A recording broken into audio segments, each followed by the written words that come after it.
ஓம் சாந்தி sister. ஓம் சாந்தி brother. குஷியா இருக்கீங்களா? குஷியா இருக்கேன். ஓகே. 5/6/2025 காலை முரளி மதுபன். ஓம் சாந்தி பாப்தாதா. இனிமையான குழந்தைகளே, இன்னைக்கு பாபா தலைப்புல சொல்றாங்க, இனிமையான குழந்தைகளே, எல்லையற்ற சுகத்திற்காக உங்களுக்கு எல்லையற்ற ஞானம் கிடைக்கின்றது. நீங்கள் மீண்டும் ராஜயோக படிப்பின் மூலம் ராஜ்யத்தை அடைகின்றீர்கள் அப்படின்னு சொல்றாங்க. உங்களுக்கு எல்லையற்ற சுகம் கிடைக்க போகுது, அதனாலதான் எல்லையற்ற ஞானம் இப்ப கிடைச்சிட்டு இருக்குது. நீங்க இந்த ராஜயோக படிப்பின் மூலமா ராஜ்யத்தை அடையிறதுக்காக படிச்சிட்டு இருக்கீங்க அப்படின்னு சொல்றாரு. Okay sister. இன்றைக்கு பாபா கேள்வி கேக்குறாங்க, உங்களுடைய ஈஸ்வரிய பரிவாரமானது எந்த விஷயத்தில் மிகவும் தனிப்பட்டதாக இருக்கின்றது அப்படின்னு கேக்குறாங்க. அதுக்கு பாபா சொல்றாங்க, இந்த ஈஸ்வரிய குடும்பத்தில் சிலர் ஒரு நாள் குழந்தையாக, சிலர் 8 நாள் குழந்தையாக இருந்தாலும் அனைவரும் படிக்கின்றனர். தந்தையே ஆசிரியராக வந்து தனது குழந்தைகளுக்கு படிப்பிக்கின்றார். இது மிகவும் தனிப்பட்ட விஷயமாக இருக்கின்றது. ஆத்மா படிக்கின்றது, பாபா என ஆத்மா சொல்லுகின்றது. பிறகு பாபா குழந்தைகளுக்கு 84 பிறவிகளின் கதையை கூறுகின்றார். தந்தை சொல்றாரு, இந்த பரிவாரத்துல பாருங்க, ஒரு நாள் குழந்தையும் இருப்பாங்க, ஒரு நாள் பாடம் படிக்கிறவங்களும் இருப்பாங்க, 8 நாள் பாடம் முடிச்சவங்களும் இருப்பாங்க. இருந்தாலும் எல்லாருமே பாடம் படிக்கிறாங்க அப்படின்னு சொல்றாரு. இதுதான் இந்த பிராமண பரிவாரத்தின் இந்த மகத்துவம், தனித்துவம் அப்படிங்கறத சொல்லியிருக்காரு. தந்தையே உங்களுக்கு ஆசிரியரா பாடம் கற்பிக்கிறார். ஆத்மாதான் பாடம் படிக்குது, ஆத்மாதான் பாடம் கேக்குது. அப்ப ஆத்மாதான் எல்லா காரியமும் செய்து, இருந்தாலும் தந்தை ஆசிரியரா இருந்து ஆத்மாவுக்கு தான் பாடம் கற்பிக்கிறார் அப்படிங்கறத சொல்லியிருக்காங்க. ஓகே, தந்தை உங்களுக்கு 84 பிறவிகளின் அந்த விஷயத்தையும் சொல்றார். அடுத்து முரளி அந்த உள்ள இருக்க அந்த பாயிண்ட்ஸ் எல்லாம் என்ன சொல்லியிருக்காரு அப்படின்னா, நாளைக்கு அந்த சத்குருவார், அந்த சத்குருவார்ன்றனால அப்பா சொல்றாரு, பிரகஸ்பதி குரு அப்படின்னு சொல்றவங்கள பக்தி மார்க்கத்துல குரு பிரகஸ்பதி அப்படின்னு சொல்லுவாங்க. அந்த பிரகஸ்பதி யாருன்னா அந்த விருஷபதி தந்தையான நான் தான் அப்படிங்கறத சொல்றாரு. அப்ப விருஷபதி அப்படின்னா அந்த கல்ப மரத்தின் அந்த கல்ப விருஷ மரம் இருக்கு இல்லையா, அந்த மரத்தினுடைய விதை பகுதியில இருக்கக்கூடியவர் யாரா இருக்கார், விதையா இருக்கக்கூடியவர் யாரா இருக்காருன்னா இந்த விருஷபதியா இருக்கேன் அப்படிங்கறத சொல்றாரு. அந்த மரத்தை பாருங்க 4 பாகமா பிரிக்கலாம் அப்படின்னு சொல்றாரு. வேர் பகுதி, அப்புறம் அந்த தண்டு, அடித்தண்டு, அப்புறம் மேல் தண்டு, அப்புறம் மேல் அந்த கிளைகள், கிளைகளுக்கு மேல இருக்கக்கூடிய இலைகள், இப்படி 4 பாகமா பிரிக்கலாம் இல்லையா. அது போல இந்த உலகத்தை கூட 4 பாகமா பிரிக்கலாம் அப்படின்னு சொல்றாரு. சத்தியுகம், திரேதாயுகம், துவாபரயுகம், கலியுகம் அப்படி 4 விதமா பிரிக்கலாம்.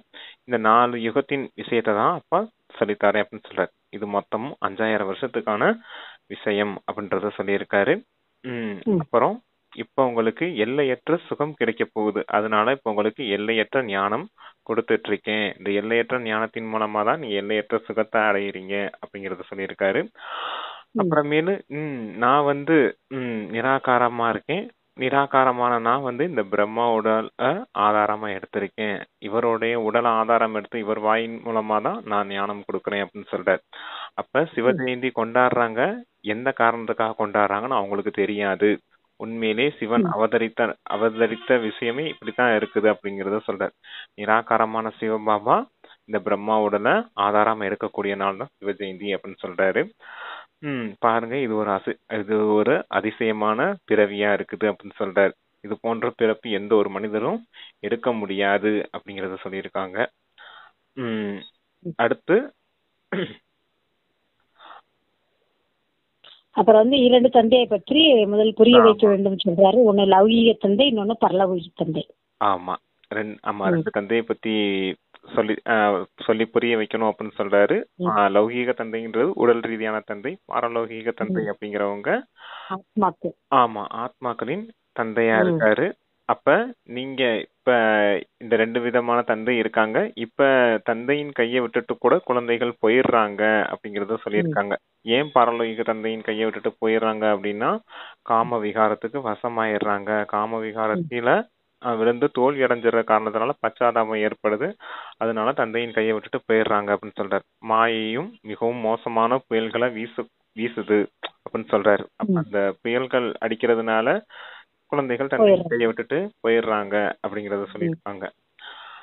அடுத்து இந்த படைப்பவர் படைப்பவர் தந்தையா இருக்கார், அவர் தான் ஞானம் கொடுக்கிறார், ஞான கடலா இருக்காரு, சுகக்கடலாவும் இருக்கேன் அப்படிங்கறத சொல்றாரு. அப்ப துக்கத்தை நீக்கி சுகம் கொடுக்கக்கூடியவரை வாருங்கள் அப்படின்னு கூப்பிடுறாங்க. தூய்மையற்றவரை தூய்மையாக்கக்கூடியவரை பதித்த பாவனரே வாருங்கள் அப்படின்னு கூப்பிடுறாங்க. அப்ப நீங்க எப்படி பாவனம் ஆக முடியும்? தந்தை நினைவுல இருந்தீங்கன்னா நீங்க பாவனம் ஆயிடுவீங்க அப்படிங்கறத சொல்றாரு பாபா. அடுத்து அந்த மகாவீர் அப்படிங்கிற ஒரு விஷயத்த சொல்றாரு.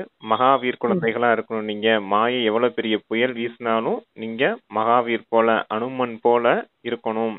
எந்த மாயையின் புயலுக்கும் வசமாக கூடாது. நீங்க மகாவீர் போல இருந்து மாயையின் மீது வெற்றி அடையக்கூடியவர்களா இருக்கணும் அப்படின்னு சொல்லியிருக்காங்க. அடுத்து அந்த விநாசத்தை பத்தி சொல்றாரு பாபா. இந்த விநாசம் நாங்க உட்கார்ந்த இடத்துல இருந்தே உலகத்தை அழிச்சிருவோம் அப்படின்னு சவால் விடுறாங்க சயின்டிஸ்டுங்க. அதுக்கு பாபா சொல்றாரு, இப்ப இந்த சமயத்துல உலகம் அழியாது. எப்ப இந்த ராஜ்யம் ஸ்தாபனையாகி நீங்க எப்ப தயாராகிறீங்களோ, எப்ப நீங்க தேவதைகளா மாறுறதுக்கு முழுமையான நிலையில இருக்கீங்களோ அப்பதான் இந்த உலகம் விநாசமாக்கப்படும் அப்படின்றது சொல்லியிருக்காரு. அப்ப நீங்க எந்த அளவுக்கு புருஷார்த்தம் பண்றீங்களோ அதை பொறுத்துதான் இந்த உலகத்தின் டிராமா முடியக்கூடிய காலமும் இருக்குது அப்படின்னு சொல்றாரு.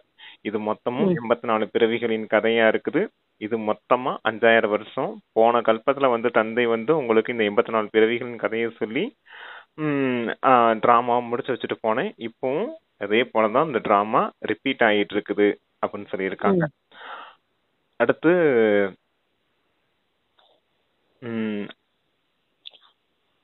நீங்கள் தான் மிகவும் உயர்ந்தவராகி பிறகு தாழ்ந்த நிலையை அடைகின்றீர்கள், இரட்டை கிரீடதாரி ராஜாவாகி பிறகு முற்றிலும் ஏழை ஆகின்றீர்கள் சொல்றாரு.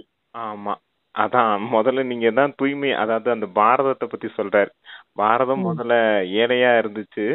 பாரதம் முதல்ல அந்த மிக உயர்ந்த கண்டமா இருந்துச்சு. இப்ப அது ஏழையா இருக்குது அப்படின்னு சொல்றாரு.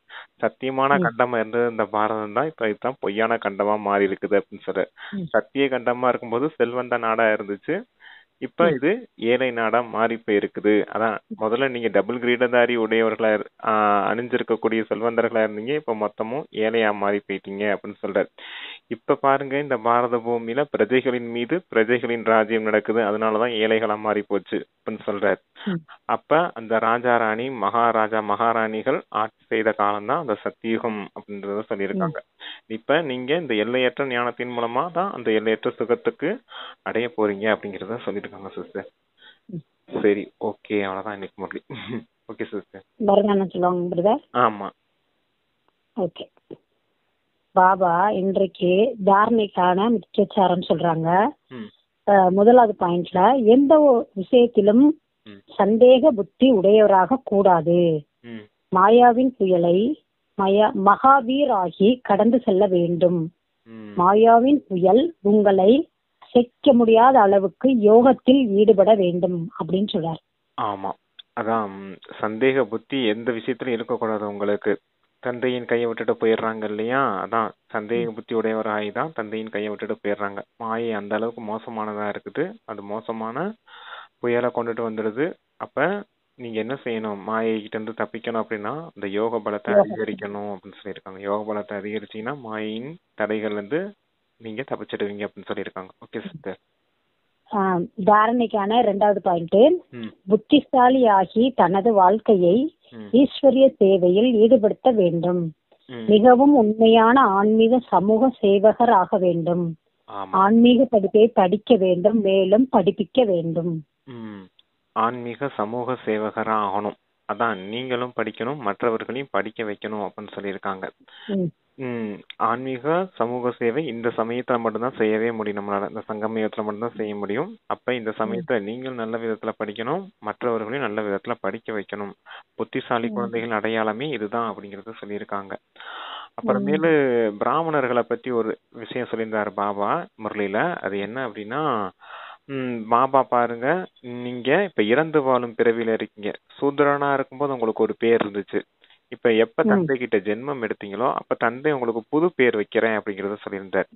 அந்த புது பேரு BK பிரம்மகுமாரி. சூத்திரனா இருக்கும்போது நமக்கு இந்த உடல் ரீதியான ஒரு பேர் இருக்கும் இல்லையா? எப்ப ஆமா தந்தைகிட்ட ஜென்மம் எடுத்தோம்னா அப்ப இறந்து வாழும் பிறவிக்கு வரோம். சங்கம் யுகத்துல புது ம், பிறவி, புது ஜென்மம் எடுக்கிறோம் இல்லையா? அப்ப ஆமா குழந்தைங்களுக்கு அந்த யஜ்யத்தின் ஆரம்ப காலத்துல புது புது பேர்லாம் வச்சிருந்திருக்காரு. அதெல்லாம் நீங்க சரி ஆல்பத்துல நோட் பண்ணி வைக்கணும் அப்படின்னு சொல்லியிருந்தார். ஏன்னா அந்த ம் பேருக்கே அவ்வளவு அர்த்தம் இருக்குது அப்படிங்கறத சொல்லியிருந்தாரு அப்பா. ம் இப்ப பிரகாஷ் மணி அப்படின்னு இருக்குன்னா பிரகாசமான மணி, ஆத்மா அவ்வளவு பிரகாசமா இருக்குமா. அது போல ஓ சொல்றாரு சரி அப்பா. சரி அந்த மாதிரி ம் குல்சார் அப்படின்றதுக்கும் அது குட்சார் ஒவ்வொருத்தவங்களுக்கும் ஒவ்வொரு பேர் வச்சிருக்காங்க இல்லையா? ஆமா அதுக்கு சொல்றாரு பாபா. அந்த பேர்லாம் நீங்க நோட் பண்ணி ஆல்பத்துல வைக்கணும் அப்படிங்கறத சொல்றாரு. அவ்வளவு நல்ல நல்ல ஓகே பேர்லாம் உங்களுக்கு வச்சிருந்திருக்கேன் அப்படின்னு சொல்றாரு. எவ்வளவு அதிசயமான ஒரு டிராமாவா இருந்துச்சு அப்படின்னு சொல்லியிருந்தேன். ஓகே சிஸ்டர், வரதானம். இன்றைக்கு பாபா வரதானம் கொடுக்கறாங்க. அகம் பாவத்தை மற்றும் சுயநலத்தை சமாப்தி செய்து ம், இரக்க உள்ளத்தை உருவாக்கக்கூடிய விஸ்வ கல்யாணக்காரி ஆகுக. ம், அதனுடைய அர்த்தம், அவகுணம் கடுமையான சம்ஸ்காரம் குறைவான புத்தி உடையவர்கள் ம், சதா அவமரியாதை செய்யக்கூடிய ஆத்மாவாக இருந்தாலும் ம், யார் இரக்க உள்ளம் கொண்ட விஸ்வ கல்யாணக்காரி குழந்தையோ ம், அவர்கள் அனைத்து ஆத்மாவிற்காகவும் சட்டபூர்வமாக இருப்பதன் கூடவே அன்பு நிறைந்தவர்களாக இருப்பார்கள். ம், ஒருபொழுதும் இந்த பிரம்மையில் செல்ல மாட்டார்கள். ம், இவர்களை ஒருபொழுதும் மாற்றவே முடியாது. ம், இவர்களே இப்படித்தான், அல்லது இவர்களால் ஒன்றும் செய்யவே முடியாது, ம், நான் தான் அனைத்தும், இவர்கள் ஒன்றுமில்லை. இந்த விதமான அகம்பாவம் மற்றும் சந்தேகத்தை, பிரம்மையை விடுத்து குறைகளையும் மற்றும் தீயவற்றையும் அறிந்திருந்தாலும் மன்னிக்கக்கூடிய கருணை உள்ளம் கொண்ட குழந்தைகள்தான் உலக நன்மைக்கான சேவையில் வெற்றி அடைகின்றார்கள். ம், ம். ஒருத்தவங்க கிட்ட கடுமையான சம்ஸ்காரம் இருக்கலாம், அவகுணங்கள் இருக்கலாம், அவமரியாதை செய்யக்கூடியவங்களா இருக்கலாம். அவங்க எப்படிப்பட்டவங்களா இருந்தாலும் நீங்க எப்படி இருக்கணும்? இரக்க மனம் உடையவரா இருக்கணும், விஸ்வ கல்யாணக்காரியா இருக்கணும் அப்படின்னு சொல்றாரு. இரக்க மனம் உடைய விஸ்வ கல்யாணக்காரியா இருக்கணும் அப்படின்னு சொல்றாரு. அப்ப விஸ்வ கல்யாணக்காரியா இருக்கணும். அப்ப அவங்கள ஒருபோதும் இந்த மாதிரி பிரம்மையில போயிடக்கூடாது. உங்களுக்கு தவறான சிந்தனை ஒருபோதும் உண்டாகக்கூடாது. இவங்க இப்படித்தான், இவங்க திருந்தவே மாட்டாங்க, இவங்க கடைசி வரைக்கும் இப்படித்தான் இருக்க போறாங்க அப்படின்னு அவங்க மேல தவறான அந்த அசுப பாவனைன்னு சொல்லுவார். அந்த மாதிரி அவங்க மேல அந்த பாவனை எல்லாம் இருக்கக்கூடாது உங்களுக்கு. அதுதான் அந்த பிரம்மை அப்படிங்கறத சொல்றாரு. அப்படிலாம் இருக்கக்கூடாது. நீங்க யாரா இருக்கணும்? அவங்க தவறு செய்யக்கூடியவங்களா தான் இருக்காங்க. அதாவது தவறான காரியங்கள், அவமரியாதை செய்யக்கூடியவங்க எல்லாமே அந்த காரியங்கள் செய்யக்கூடியவங்களா தான் இருக்காங்க.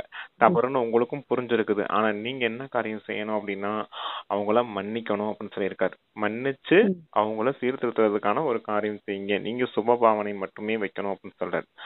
அவங்கள தான் உண்மையிலே விஸ்வ கல்யாணக்காரி அப்படின்னு சொல்ல முடியும் அப்படின்னு சொல்றாரு. யார் இப்படிப்பட்ட விஸ்வ கல்யாணக்காரிகளா இருக்காங்களோ அவங்களுக்கு தான் சேவையில வெற்றியும் கிடைக்கும் அப்படிங்கறத சொல்லியிருக்காங்க. சிஸ்டர், இன்றைக்கு பாபா ஸ்லோகன் சொல்றாங்க, எங்கு பிராமணர்களின் உடல் மனம் பொருளின் உதவி சகயோகம் உள்ளதோ அங்கு வெற்றியும் சேர்ந்தே இருக்கும்.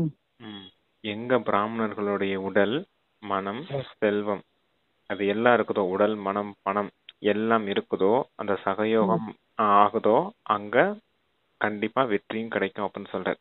ஏன்னா உடல் மனம் பணம் எல்லாத்தையுமே யாருக்காக அர்ப்பணிக்கிறோம்? தந்தைக்காக கொடுக்கிறோம்.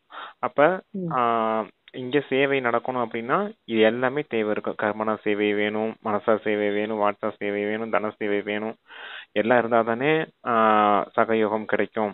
எல்லாரும் குழுவா இருந்து சேவை செய்ய முடியும், குரூப்பா இருந்து சேவை செய்ய முடியும். அப்படி குரூப்பா இருந்து சேவை செய்தா தானே வெற்றியும் கிடைக்கும். யூனிட்டி ஸ்ட்ரென்த்னு சொல்லுவாங்க இல்லையா? அது போல சொல்றாரு பாபா.